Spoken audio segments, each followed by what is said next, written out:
Assalamualaikum warahmatullahi wabarakatuh. Saya Siti Anissa Ramadhani akan menjelaskan Undang-Undang Nomor 2 Tahun 2004 tentang Perselisihan Hubungan Industrial.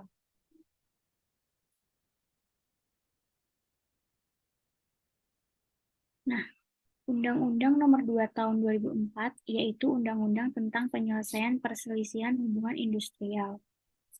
Undang-undang ini mengatur tentang perselisihan hubungan industrial, yakni perbedaan pendapat yang mengakibatkan pertentangan antara pengusaha atau gabungan pengusaha dengan pekerja atau buruh atau serikat pekerja atau serikat buruh karena adanya perselisihan mengenai hak, perselisihan kepentingan, perselisihan pemutusan hubungan kerja, dan perselisihan antar serikat pekerja atau serikat buruh dalam satu perusahaan.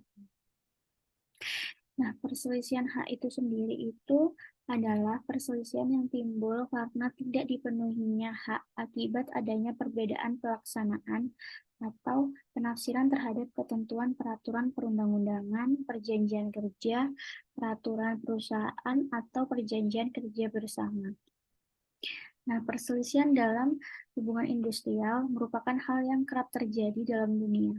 Perselisihan hubungan industrial menurut Undang-Undang Nomor 2 Tahun 2004 tentang penyelesaian perselisihan hubungan industrial UU PPHI ialah perbedaan pendapat yang mengakibatkan pertentangan antara pengusaha atau gabungan pengusaha dengan pekerja, buruh atau serikat pekerja buruh.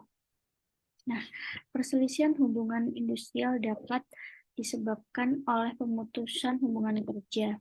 Ketentuan mengenai pemutusan hubungan kerja yang selama ini diatur di dalam Undang-Undang Nomor 12 Tahun 1964 tentang pemutusan hubungan kerja di perusahaan swasta ternyata tidak lagi efektif untuk mencegah serta menanggulangi kasus-kasus pemutusan hubungan kerja. Hal ini disebabkan karena hubungan antara pekerja atau buruh dan pengusaha merupakan hubungan yang didasari oleh kesepakatan para pihak untuk mengikatkan diri dalam suatu hubungan kerja. Dalam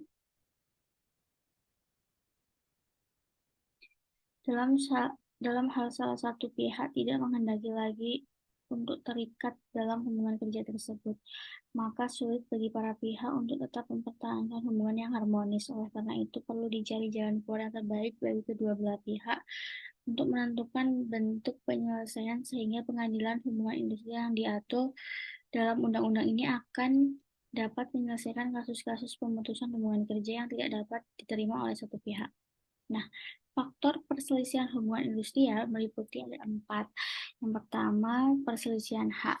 Nah, perselisihan hak itu muncul akibat tidak terpenuhinya hak, serta adanya perbedaan pelaksanaan maupun penafsiran dari aturan undang-undang, kejanggalan perjanjian kerja, peraturan perusahaan, dan perjanjian kerjasama. Yang kedua, perselisihan kepentingan.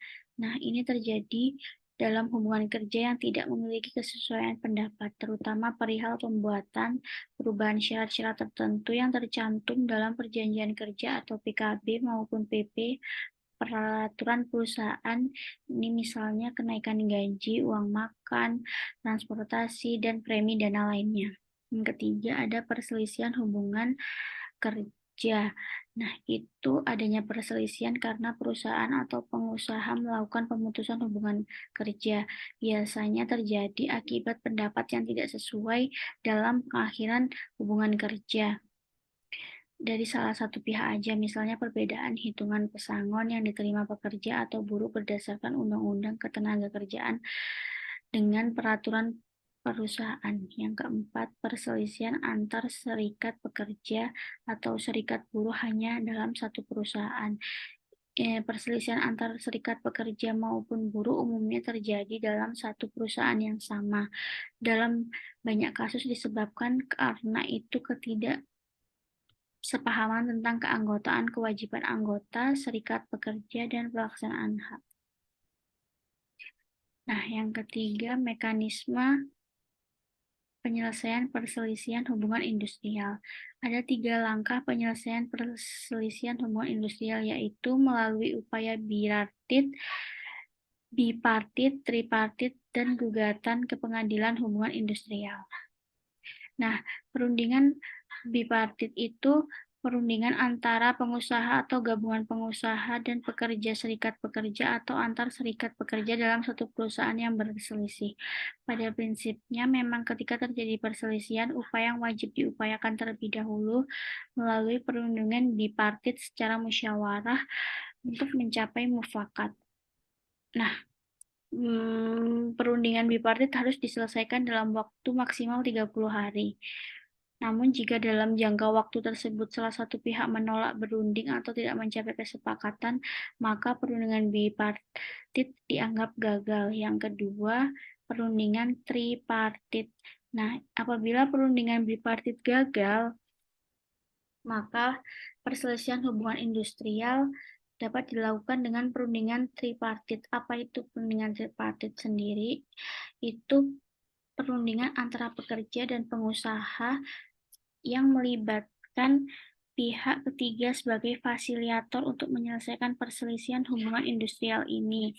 Perundingan tripartit ini bisa melalui mediasi, konsiliasi, dan arbitrase. Yang ketiga, gugatan ke pengadilan hubungan industrial.